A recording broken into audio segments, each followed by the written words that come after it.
Good morning and a very, very happy morning. We are experiencing Stillness Speaks written by Eckhart Tolle. Page number 83. Conversation जो हम कर रहे हैं वो प्रकृति पे, नेचर पे कर रहे हैं और एकार्ट आपको बोल रहे हैं देखने के लिए एक एनिमल को, एक पशु को, एक फूल को, एक पेड़ को, और देखिए वो कैसे अपने बीइंग में रेस्ट करता है। कोई चिक चिक नहीं है। इट इज़ इटसेल्फ, वो खुद में खुद है। इट हैज़ एनॉर्मस डिग्निटी, स्वाभाविक रूप से ये डिग्निफाइड है। इनोसेंस, मासूमियत, होलीनेस, पवित्रता। लेकिन कितनी विडंबना है कि हम मानव जाति को उसे देखने के लिए ये डिग्निटी, ये इनोसेंस, ये होलीनेस हमें जाना पड़ेगा। हमारी ये जो दिमाग की सारा टाइम आदत है हर चीज़ को नाम देने की, हर चीज़ को लेबल देने की, उसके बियॉन्ड, उसके बिना हम इस पशु, इस फूल, इस पेड़, इसकी बीइंग को देख ही नहीं पा रहे हैं, देख ही नहीं पा रहे हैं इनकी डिग्निटी, इनोसेंस एंड होलीनेस को। द मोमेंट, उस क्षण, उस पल, जैसे ही आप और मैं इस मेंटल लेबल्स के बियॉन्ड देखते हैं ना, और तो हम महसूस कर सकते हैं वो ineffable dimension of nature that can not be understood bye thoughts और परसीव्ड थ्रू सेंसेस। उस क्षेत्र को प्रकृति के जिसे ना सोचा जा सकता है, ना समझा जा सकता है, ना उसे इंद्रियों से देखा जा सकता है। It is a harmony, a sacredness that permeates not only the whole nature but also within you. ये एक लयता, ये पवित्रता, ये सिर्फ इस नेचर में नहीं है, इस प्रकृति में नहीं है, ये आपके अंदर भी है। क्यों है? क्योंकि आप ही तो प्रकृति हैं। आपकी चेतनता में ही तो ये प्रकृति है। So let's read it once again. Watch an animal, a flower, a tree, and see how it rests in being. It is itself. It has enormous dignity, innocence and holiness. However, for you to see that, you need to go beyond the mental habit of naming and labeling. The moment you look beyond mental labels, you feel that ineffable dimension of nature that cannot be understood by thought or perceived through senses.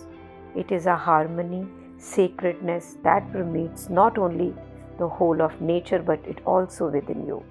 So बहुत थोड़े से शब्दों में Eckhart ना कहना है कि जो पवित्रता उस फूल में, उस पेड़ में, उस पशु में है, जो उसकी बीइंग में है, जिसे हम देख नहीं पाते क्योंकि हम अपने माइंड से इतने आइडेंटिफाइड होते हैं। बट द मोमेंट हम अंडरस्टैंडिंग के डोमेन से, परसेप्शंस के डोमेन से, सेंसेस के डोमेन से बाहर निकल के उसे महसूस करते हैं, तो हम महसूस कर पाएंगे अपने आप में भी, क्योंकि वो सेक्रेटनेस, वो पवित्रनेस, वो हार्मनी सिर्फ उस फूल, उस पेड़, उस पशु में नहीं है, वो हम में भी है। We are one with them. The air that you breathe in is nature, as is the breathing process itself. जो ये आपके सांस लेने की क्रिया है ना, ये भी स्वाभाविक है, ये भी प्राकृतिक है। और जो सांस आप ले रहे हैं, जो वायु आप ले रहे हैं, वो भी प्राकृतिक है। अपनी अटेंशन को इस ब्रीदिंग पे लाएं तो आप रियलाइज़ करेंगे आप ये डूइंग में नहीं है, ये आपके करने में नहीं है, ये स्वाभाविक है। सांस आपके लेने से या करने से नहीं आती है, ये प्राकृतिक है। और अगर आपको याद ही करना है सांस लेने का कि if I had to remember to breathe, आपको या मेरे को ये याद करना पड़ता कि मुझे सांस लेनी है, तो शायद हम जिंदा ही ना होते। You would have died. If you try to stop breathing, nature would prevail. You reconnect with nature in the most intimate and powerful way by becoming aware of your breathing and learning to hold your attention there. Eckhart कह रहे हैं कि अगर आपको दोबारा इस प्रकृति से रिकनेक्ट होना है, तो उसका सबसे ज़्यादा ताकतवर तरीका, इंटीमेट तरीका है कि आप अपनी सांस के प्रति अवेयर हो, अपनी चेतनता को वहाँ होल्ड करने की प्रैक्टिस करें. This is a healing and deeply empowering thing to do. It brings about a shift in consciousness from the conceptual world of thought to the inner realm of unconditioned consciousness. ये आपकी चेतनता में एक shift लाएगी. किस में? एक conceptual world, एक वो दुनिया जो आपने आपकी धारणाओं पे आधारित है और वो धारणाएं आपकी सोच पे आधारित है. वहाँ से शिफ्ट करके वो लेकर आएगी आपके अंदरूनी क्षेत्र को, जहाँ पे बिना शर्तों की बनी ये चेतनता. और ये चेतनता कौन है? ये चेतनता आप ही तो हैं. So I will read this practice again. Bring your attention to your breathing and realize that you are not doing it.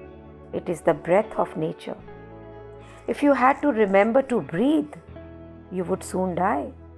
And if you tried to stop breathing, nature would prevail. You reconnect with nature in the most intimate and powerful way by becoming aware of your breathing and learning to hold your attention there. This is the healing and deeply empowering thing to do. It brings about a shift in consciousness from the conceptual world of thought to the inner realm of unconditioned consciousness. And this is what even Vipassana says. ये सांस जो हमारा आधार है जीवन का, ये हमारे वश में नहीं, ये प्राकृतिक है. तो जब ये प्राकृतिक है तो हम इस प्रकृति से कनेक्ट होने के लिए इसे अपना आधार बना सकते हैं. और जब हम इसे आधार बनाएंगे so we are one with that प्रकृति. अगर आपको ये लग रहा है कि मैं इसे नॉट नोइंग डोमेन में या नोइंग डोमेन से कैसे समझूं, तो देखिए अंडरस्टैंडिंग का विषय ही नहीं है. पेज नंबर 23 में हमने पढ़ा था, become at ease with the state of not knowing.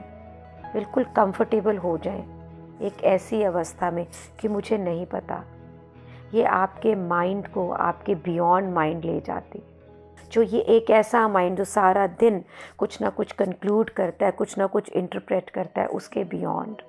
इस माइंड को डर लगता है नॉट नोइंग से, क्योंकि ये तो सारा दिन कुछ ना कुछ जानना चाहता है. जब आप कंफर्टेबल हो जाते हैं ना with the ease of not knowing कि नहीं पता मुझे, आप ऑलरेडी अपने इस माइंड के बियॉन्ड चले जाते हैं. और गहराई से जानना, that is non conceptual, then arises out of that state. फिर उस अवस्था से गहराई में जानना होता है. And when we are talking here regarding understanding, तो ये अंडरस्टैंडिंग नहीं है dimension of nature that can not be understood by thought और परसीव्ड थ्रू सेंसेस. इसे हम समझ नहीं सकते हैं माइंड से. So just watch an animal, a flower and a tree and see how it rests in being. किताब के ये शब्द, मेरे बोले शब्द, ये सिर्फ एक संबोधन है so that you can experience it कि how much dignity, innocence and holiness is there. And the same dignity, same innocence and same holiness is within you. But ये नोइंग डोमेन में गुम हो जाता है. And to reconnect with this holiness, with this innocence, जो प्रकृति की प्राकृतिक श्वास है, सांस है, we can connect with it and realise, just be there and breathe. ये विषय नहीं है, this is just an experience. Thank you so much for being in my life. जो चीज़ें सोच के दायरे से बाहर हैं उनके लिए सोचना भी व्यर्थ है. सो बुद्धा बोलते हैं कि जब श्वास को आधार मान के हम मेडिटेट करते हैं तो ये ज़रूरी नहीं है कि हमने कितनी बार उस श्वास पे ध्यान दिया. ज़रूरी है वो थोड़ा सा गैप जहाँ पे ध्यान गया ही नहीं, that moment. And that moment is experienced through freedom to be, freedom to live. Thank you so much for becoming a channel where life can be experienced as a life. Thank you so much for being the energy which is holding this group together to experience life, the way to experience life. Thank you, Buddha, for being with me, for और creating me in a way where ये संबोधित शब्दों को मैं समझ पा रही हूँ, समझ के दायरे से हैं। Thank you so much everyone, thank you so much.